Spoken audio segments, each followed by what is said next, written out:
gracia, fue tu poder el que nos hizo libres, tuya es la gloria.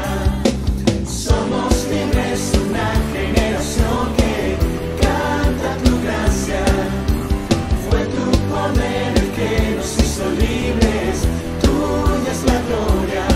Encendiste tu fuego en el corazón y nunca se apagará. Encendiste tu fuego en el corazón y nunca se apagará. Somos libres y tuya es la gloria.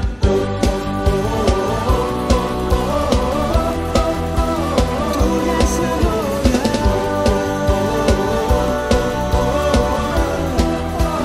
Tuya es la gloria. Amén, Señor.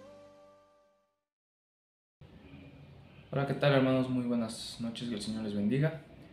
Es un gusto estar con ustedes para seguir estudiando la palabra del Señor, y en esta ocasión corresponde estudiar Filipenses 2, versículos 12 al 13. Así que vamos a hacer nuestra declaración bíblica, hermanos, para comenzar con el estudio de la palabra del Señor.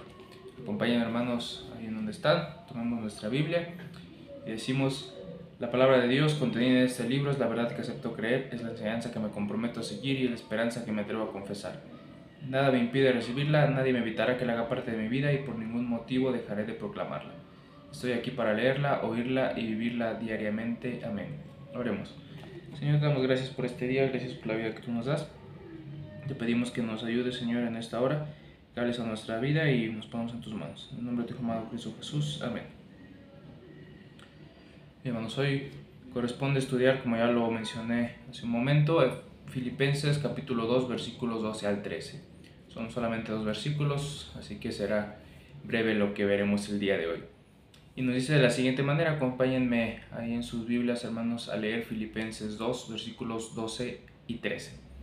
Dice lo siguiente: por tanto, amados míos, como siempre habéis obedecido, no como en mi presencia solamente, sino mucho más ahora en mi ausencia, ocupaos en vuestra salvación con temor y temblor, porque Dios es el que en vosotros produce así el querer como el hacer por su buena voluntad.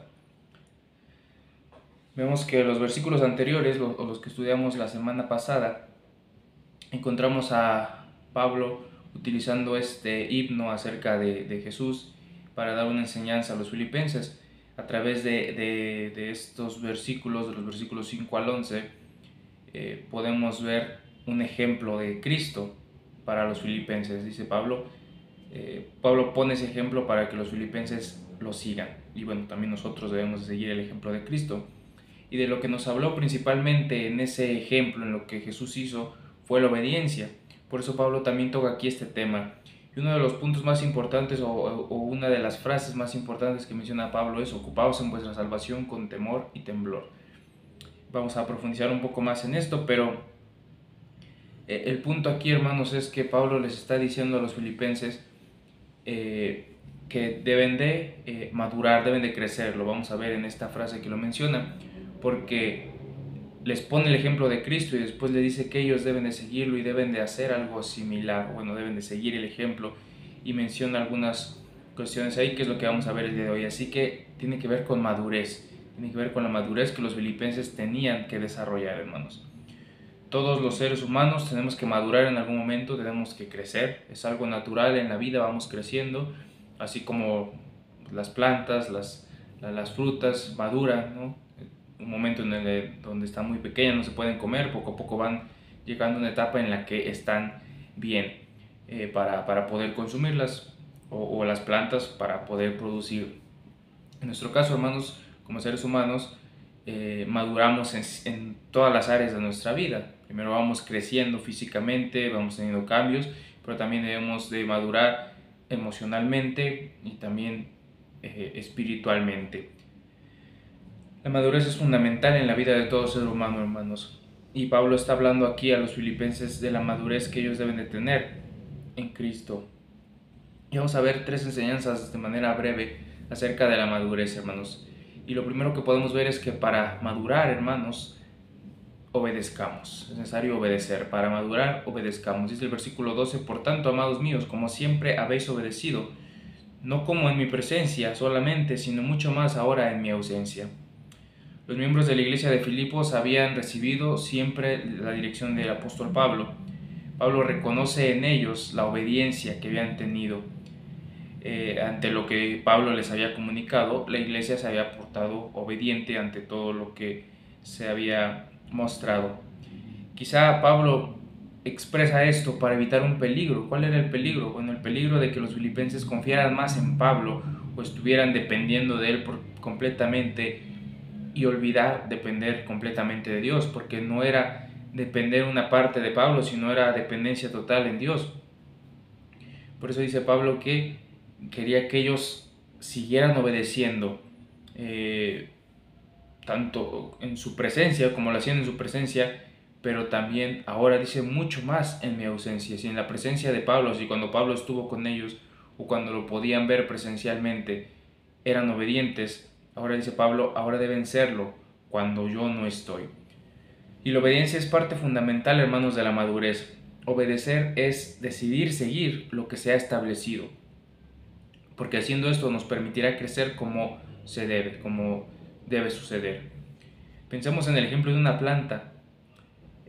Una planta, hermanos, que nosotros compramos, pues debemos seguir ciertos lineamientos, ciertas cosas para que esta planta pueda crecer de una manera óptima y pueda también pues desarrollar el potencial que tiene, ¿no? Pues en este caso si es una planta o es un árbol de frutal, ¿no? Si es una planta para la casa o para de sombra o no sé, pues también que se vea bonita, ¿no?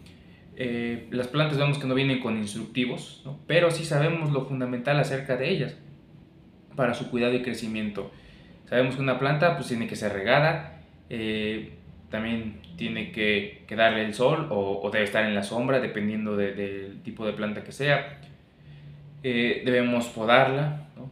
Debemos abonarla también, y haciendo todo esto nos garantizará un crecimiento saludable para la planta, ¿no es así? Es decir, estamos obedeciendo a lo que ya se ha establecido para que esta planta se lleve a cabo o crezca de la mejor manera. Pero si no lo hacemos, si no la regamos, si no la ponemos en el sol o en la sombra donde debe estar, si no la abonamos, si no la podamos, pues simplemente no llegará al crecimiento esperado.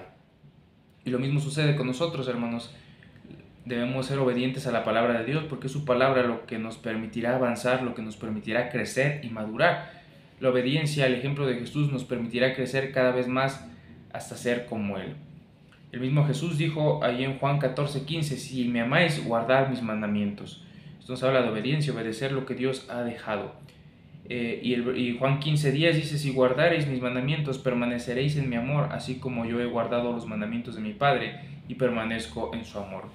La obediencia es una muestra, hermanos, del amor que tenemos a Dios, pero también es algo que nos va a llevar a la madurez, hermanos. Si queremos madurar, si queremos crecer, es necesario, es fundamental obedecer. Si no estamos dispuestos a obedecer lo que Dios nos dice en su palabra, simplemente no vamos a crecer en Él, vamos a seguir siendo iguales. Aquel que no obedece a la palabra no se deja ser transformado por ella y no podemos avanzar. Así que es necesario obedecer, hermanos. Pablo tenía claro esto en los Filipenses. Él decía que ellos obedecían a lo que Pablo les había dejado y pedía que lo siguieran haciendo, que dependieran completamente de Dios y que obedecieran a Él. Así que para madurar, hermanos, obedezcamos. Pero también para madurar, hermanos, trabajemos. Dice Pablo, ocupaos en vuestra salvación con temor y temblor. La madurez, hermanos, es algo que no llega solo, eso lo sabemos. Es necesario realizar algo para poder alcanzarla. Pablo dice a los filipenses que continúen siendo obedientes, y esa obediencia los llevará a ocuparse, o esa obediencia se refleja al ocuparse en su salvación con temor y temblor. Es importante aclarar, hermanos, que esto no se refiere a las siguientes dos cosas que voy a mencionar. No se refiere a lo que algunos pensarían de que la salvación se pierde. Pablo está diciendo que se ocupen de su salvación y temblor, pero Pablo no está diciendo que se ocupen de su salvación y temblor con temor y temblor para que no la pierdan. No se refiere a eso, no está diciendo eso. En segundo lugar, tampoco se refiere a que la salvación se gana por méritos propios, por buenas obras, por actuar bien. No se trata de eso, Unos podrían pensar que a eso se refiere ocuparse de la salvación, ocuparse, trabajar para obtenerla. Pero ninguno de estos dos conceptos está correcto. Pablo no se refería a ninguna de ellas, ya que debemos entender, hermanos, que la salvación en primer lugar no se pierde, ya que no es algo que nos ganamos por méritos propios, así que no se puede perder aquello que no ganaste. Es un regalo de parte de Dios que Él nos ha dado. Él decidió darnos la salvación, por eso no podemos perderla. Eso es lo primero. Y segundo, Pablo le está diciendo que tampoco es por méritos propios, es decir, no trabajen, ocúpense para que ustedes puedan ganar esto, no se trata de eso. Y vemos que Pablo también está hablando a personas que ya han sido salvas, a santos, a personas que han creído en Cristo. Ahora, hermanos, ¿qué significa esta parte de ocuparse en vuestra salvación con temor y temblor? Bueno, ocupaos en vuestra salvación, dice el apóstol. No quiere decir, hermanos, que debemos trabajar por nuestra propia salvación, como ya lo he dicho, no se trata de eso. El verbo ocupaos que vemos aquí significa trabajar hasta que la obra sea completamente terminada. Tal como pues, resolver algún problema de matemáticas, no esa es la idea más o menos, hasta que todo esté terminado. En los días de Pablo también se usaba esta palabra o esta frase en el sentido de trabajar la mina, es decir, sacar la mayor cantidad de oro posible, o para trabajar en el campo, y significaba obtener la mayor cosecha posible. El propósito que Dios quiere que realicemos es el de ser semejantes a Cristo. Por eso Pablo dice, ya que tienen el ejemplo de Cristo, ocúpense ahora en su salvación y temblor, es decir, ocúpense en ser como Él. Porque somos hechos a imagen y semejanza de Dios, y somos hechos conforme a la imagen de su Hijo. Hay problemas en esta vida, hermanos, y sabemos que Dios nos ayudará a solucionarlos en nuestra vida. Nuestra vida, hermanos, como una mina o un campo, tiene un potencial grandioso, y Dios quiere ayudarnos a que logremos alcanzar eso, nuevamente para sus propósitos. Así que lo que nos está diciendo Pablo, hermanos, es que ocuparnos de la salvación con temor y temblor. Se trata de vivir la salvación que Dios nos ha dado.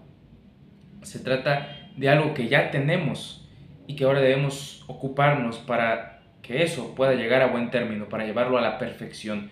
No con esto quiere decir que podamos llegar a ser más salvos, ¿no? Entre más trabajamos, más salvos podemos ser, no, porque la salvación no es por niveles, es igual para todos.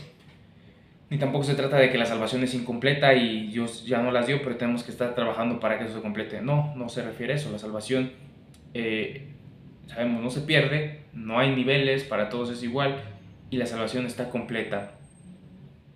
Su salvación es igual para todos. Pero aquí entra esta paradoja que algunos teólogos señalan y que lo llaman el ya, pero todavía no. En el caso de la salvación podemos decir que ya somos salvos. Desde el momento que creemos en Cristo hemos sido salvados, hemos sido justificados, perdonados por el Señor. Ya somos salvos, estamos experimentados, estamos viviendo la salvación. Ya está efectuada en nosotros, pero todavía no. ¿Por qué? Porque alcanzará su punto máximo, podemos decirlo de esta manera, o estará efectuada por completo cuando estemos en el cielo, cuando estemos con Él. Ese momento será cuando se culmine. Por eso hablamos del ya, pero todavía no. Ya tenemos la salvación, o ya tenemos la vida eterna, pero todavía no. ¿Por qué? Porque todo esto culminará cuando estemos con Cristo. Espero pueda quedar claro esa parte. Pero se trata de vivir, hermanos, como personas que ya han sido salvadas. Ocuparnos requiere prestar atención a lo que somos y vivirlo. Trabajar no para ser salvos, sino porque ya somos salvos. Pablo dice, ahora que tienen el ejemplo de Cristo, ahora ocúpense ustedes en ser igual o seguir ese ejemplo. Ocúpense en su salvación. No estén perdiendo el tiempo en otras cosas, más adelante lo va a decir, ¿no? Que no se ocupen en murmuraciones, ni en contiendas, ese tipo de cosas, no, sino más bien ocuparse en la salvación y temblor, no porque se pierda, sino más bien porque debemos de, podemos decirlo, ejercitarlo, mostrarla delante de los demás, mostrar lo que somos, a través de esto reflejar con acciones concretas que hemos sido salvos. Hermanos, esto nos recuerda que el cristiano se ocupa de su salvación como una tarea de vida. Eso no es cuestión de espiritualidad, ¿no? Pablo nos está diciendo, entre más espirituales sean, más tienen que cuidar esta parte, ¿no? Esto es algo para todos, o no es de niveles, ya lo decíamos, sino es algo que todo cristiano debe hacer, ocuparse en la salvación con temor y temblor. Todos, absolutamente todo el que es cristiano debe hacerlo, es una acción necesaria, ocuparnos de nuestra salvación con temor y temblor, dice Pablo. Esta última frase tiene que ver, hermanos, con no tiene que ver con hacerlo con miedo de tener miedo a Dios, me va a pasar algo si no me comporto de esta manera, no sigo esto, no tiene que ver con eso, más bien es un temor reverente, que tiene que ver con vigilar nuestra vida, cómo vivimos, nuestro actuar con humildad y depender de Dios, con temor y temblor. Es decir, no menospreciar esta parte, no tener en poco la salvación. Esto es muy parecido a lo que nos dice el escritor de Hebreos. En Hebreos 2:3 dice: ¿cómo escaparemos nosotros si descuidamos una salvación tan grande, la cual, habiendo sido anunciada primeramente por el Señor, nos fue confirmada por los que oyeron? Dice el escritor de Hebreos, ¿cómo escaparemos nosotros de esto si descuidamos la salvación tan grande? Cuando habla de descuidar no tiene que ver con perderla, no habla de eso, ya lo dijimos, la salvación no se pierde. Se trata, hermanos, de no tener en poco la salvación dada por Dios, sino de vivirla. Por eso dice Pablo, ocúpense en su salvación, y el escritor de Hebreos dice, no descuiden la salvación que hay en ustedes, no porque la podamos perder, sino más bien que nos ocupemos de vivirla, que nos ocupemos de ser lo que somos en Cristo. Es lo que experimenta algún músico. Pensemos en un pianista que estudió en el conservatorio, que da conciertos. Pensemos en esto para ejemplificar esto. Un pianista que se prepara para un concierto, él no puede descansar en los éxitos pasados. Pensemos en un pianista de un gran concierto y de eso vive toda su vida, pero no es así, sino que sigue preparándose, ¿no? Debe dedicar horas a ensayar diariamente y permanecer ocupado en lo suyo, en lo que él estudió, que en este caso es el piano, es la música. Tiene que estar ocupado en eso. Sus horas de práctica no son solo para aprender a tocar, porque ya sabe tocar, o para obtener el título, ¿no?, de músico, de concertista, sino para poner en acción lo que ya es y sabe hacer. Esa es la idea con la salvación. No trabajamos, no nos ocupamos para obtener la salvación, sino que ya la tenemos y ahora vivimos como personas salvas. Dejamos ver que hemos sido salvados, hermanos, así que se trata de vivirla. Por eso digo trabajar, no para ganarla, sino esforcémonos, hermanos, porque los demás puedan ver que hemos sido salvados por Dios. Pablo lo va a decir más adelante en los versículos que vamos a estudiar la próxima semana, en ser luz del mundo, no en ser luminares. Él habla de cómo ocuparnos de esa salvación con temor y temblor, con acciones concretas que va a describir más adelante, pero eso lo veremos la siguiente semana. Así que debemos ocuparnos, hermanos, debemos trabajar trabajar para madurar, trabajemos, ¿no? Un cristiano que trabaja o que se ocupa de su salvación con temor y temblor es aquel que lee la Biblia, es aquel que se congrega, es aquel que ora, es aquel que guarda su testimonio, es aquel que busca seguir creciendo, madurando, te está ocupando de su salvación, no lo toma como algo menos, no dice, ya soy salvo, bueno, ya voy a hacer lo que quiera, no se trata de eso, sino más bien de ocuparse, de estar atento a la manera en la que vive, de que esté mostrando que es salvo. Así que se trata de vivir la salvación, hermanos. Y por último, para madurar, sigamos su voluntad.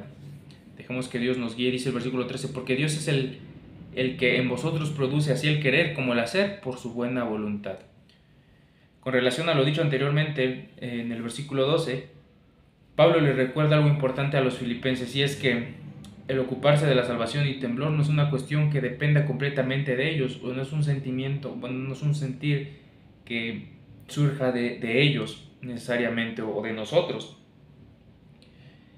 Porque a veces, seamos sinceros, no tenemos en cuenta esto, a veces no somos tan conscientes de debo ocuparme de mi salvación, debo vivirlo de esta manera, debo hacerlo de esta manera, a veces no lo somos. Por eso dice Pablo que es Dios, es Él quien produce, dice, en ustedes, o es el que genera tanto el querer como el hacer por su buena voluntad. La salvación, hermanos, es obra de Dios, de principio a fin. Es una acción de parte de Él y es una acción efectiva, hermanos. Es Dios quien obra en nosotros de principio a fin. Como decía, ciertamente el ser humano decide aceptar o rechazar a Dios. Pero una vez que creemos en Él y somos salvos, Dios obra en nosotros, llevándonos a puerto seguro, haciendo su voluntad en nosotros. Él pone en nosotros el querer como el hacer por su buena voluntad. Pensemos, hermanos, en cualquier aparato eléctrico. Pensemos en un aparato eléctrico, la plancha, el tostador, el horno, no sé. No puede funcionar por sí solo si no recibe energía eléctrica, ¿es cierto? Es la energía lo que lo hace funcionar. Por más que la plancha se esfuerce, o el tostador, o el microondas, o lo que usted quiera se esfuerce, no podrá hacerlo. No podrá funcionar por sí solo, sin la energía suficiente. De la misma manera, nosotros, hermanos, es Dios quien permite que sigamos adelante. Es Él quien pone en nosotros el querer como el hacer. Dice, por su buena voluntad, es decir, es solo voluntad de Dios. El Señor decide o pone en nosotros ese deseo de seguir adelante, de ocuparnos en nuestra salvación y temblor, de estar en Él. El mayor ejemplo de esto es Juan 15:5. Dice, yo soy la vid, vosotros los pámpanos, el que permanece en mí y yo en él, este lleva mucho fruto, porque separados de mí nada podéis hacer. Esto es muy claro. Dependemos completamente de Él. Se trata de eso, de rendirnos a su voluntad, hermanos, de dejar que sea Dios quien obre en nosotros, dejar que sea Él quien produzca esto, ese querer como el hacer, para poder seguir su voluntad, para poder hacer lo que Él quiere. Y esto es por la soberana voluntad de Dios. Así que madurar tiene que ver, hermanos, con pues dejarnos transformar, dejarnos moldear, dejar que Dios sea quien actúe en nosotros para seguir su voluntad. Un cristiano conoce la voluntad de Dios mientras está más cerca de Él. Cuando dejamos que Dios controle nuestras vidas y permanecemos en Él, podemos madurar, podemos crecer, podemos seguir adelante. Así que esto, hermanos, nos deja como desafío, pues, crecer. Desafío a la madurez, un desafío a la madurez. Y ese desafío, hermanos, comienza con ser obedientes a Dios. Seamos obedientes a Él y a su palabra. Ocupémonos en vivir como personas salvas y sigamos su voluntad, que es buena, agradable y perfecta. Haciendo esas tres acciones, hermanos, siendo obedientes a la palabra, ocuparnos de vivir la salvación, de vivir como personas salvas, mostrar al mundo que lo somos y seguir la voluntad de Dios, que es buena, agradable y perfecta. Haciendo esto, hermanos, podremos crecer, podremos seguir adelante. Solo así podremos crecer, podemos madurar y podremos seguir el ejemplo de Cristo. Así que el desafío es a la madurez. Crezcamos, maduremos en el Señor, hermanos, y seamos obedientes a Él, vivamos la salvación y sigamos su voluntad. Vamos a orar. Señor, te damos gracias por este día, gracias por la vida que nos das. Te pedimos que nos ayudes el día de hoy, Señor. Permítenos, Señor, ocuparnos en nuestra salvación con temor y temblor. Es decir, Señor, permítenos vivir como tú quieres que vivamos, Señor, que nos ocupemos en ser agradables a ti, Señor, con nuestra conducta. Te lo pedimos, Dios, te damos gracias por ello. Bendice a mis hermanos, Señor, que están escuchando, y permítenos seguir haciendo tu voluntad en todo momento. Gracias damos, Señor, por todo, en el bendito nombre de tu Hijo amado Cristo Jesús. Te agradecemos todo. Amén. Que el Señor les bendiga, hermanos, y espero nos podamos ver la siguiente semana. Bendiciones.